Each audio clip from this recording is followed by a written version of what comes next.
Assalamu alaikum. I am Professor Dr. Ibrahim Abdurrahman Farajajé. I'm the Provost at Starr King, and I'm Professor of the Study of Islam and of Cultural Studies.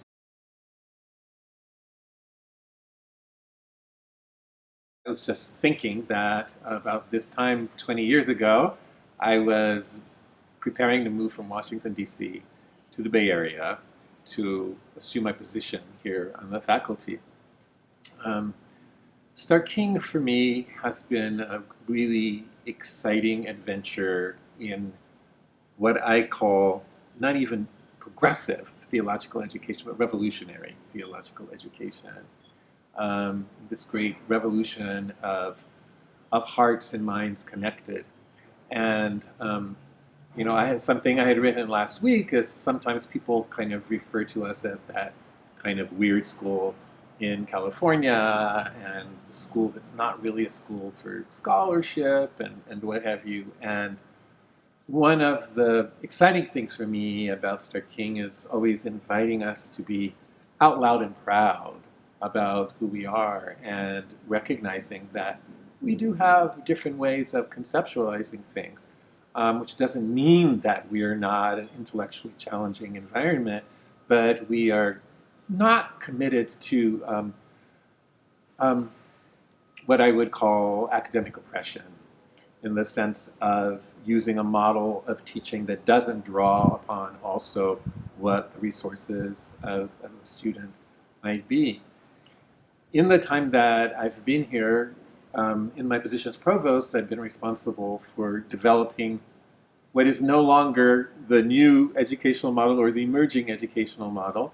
Maybe it is emergent, the emergent educational model, and it will always be emergent because we will always continue to grow in creativity and also responding to the challenges of the world, whether it be living in white supremacist culture, climate change, moving beyond gender binaries, multi-religiosity, organic multi-religiosity.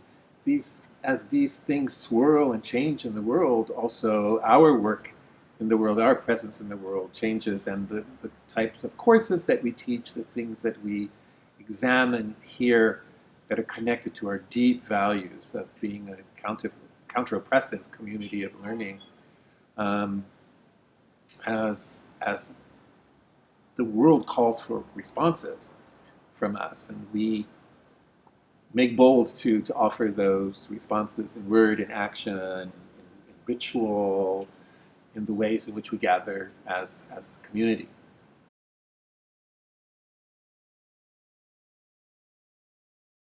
I decided to teach at Starr King, and it wasn't an easy decision for me because I had been a professor at Howard University School of Divinity for 10 years and loved Howard and was very involved in activism in Washington, D.C. and in arts communities there.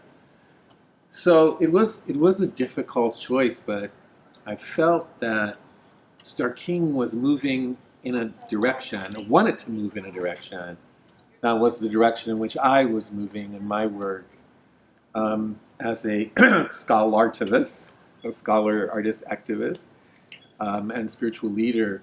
And I thought, wow, it's sort of like an opportunity to arrive in a moment of rebirth in a community of learning and to help this process of birth and growth. And I didn't really know what to expect. Didn't really know what to expect, but I had confidence in this community that had called me to be part of it. And I think the Starr King that we inhabit now is very different from the Starr King to which I arrived.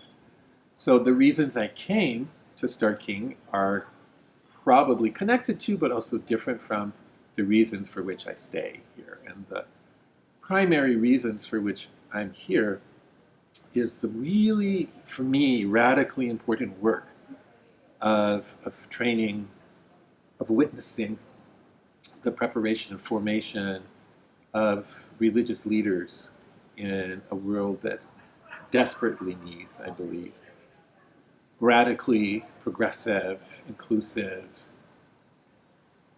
complexly thinking spiritual leaders.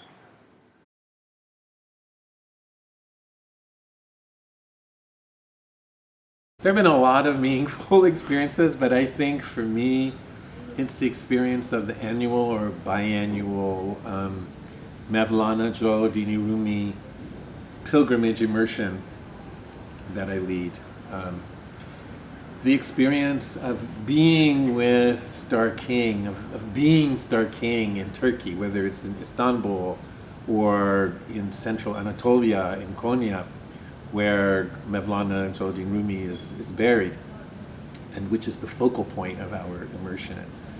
But to be in community there, to witness our community living and being together 24 hours a day, 7 days a week during 2 weeks, and watching people interact with people from different parts of the world, eating together, singing together, visiting holy sites together, and the people that meet Starr King. And they're like, well, who are you? Where are you from? Oh, welcome. We're so glad you're here.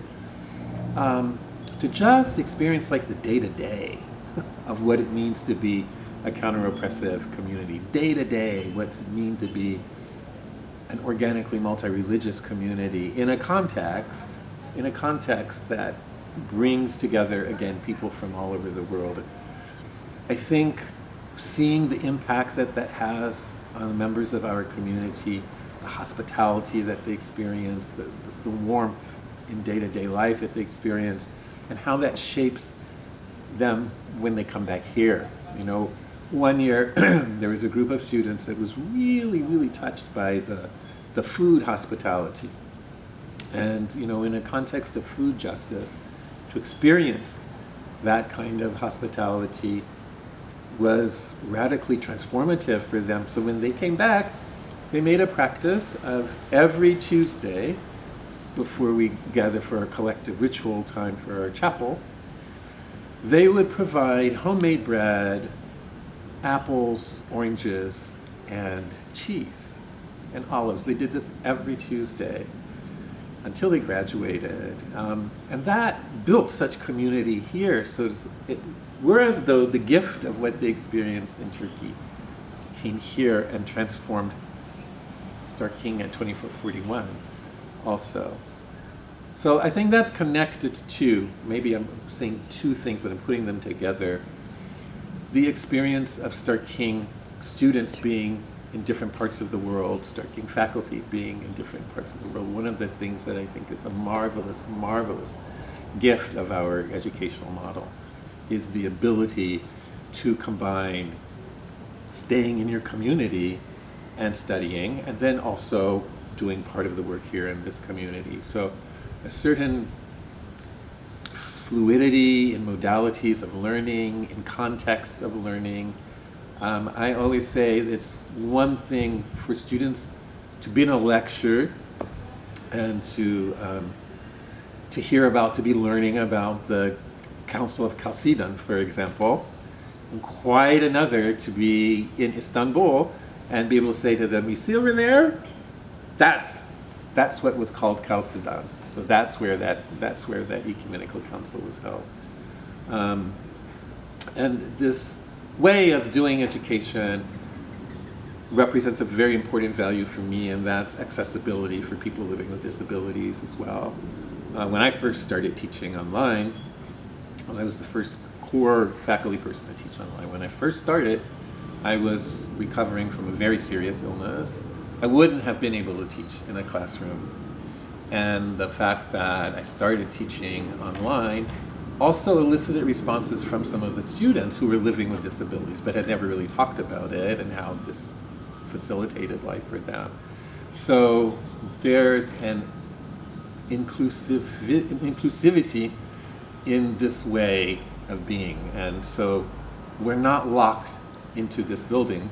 We talk a lot about the impermeable walls here.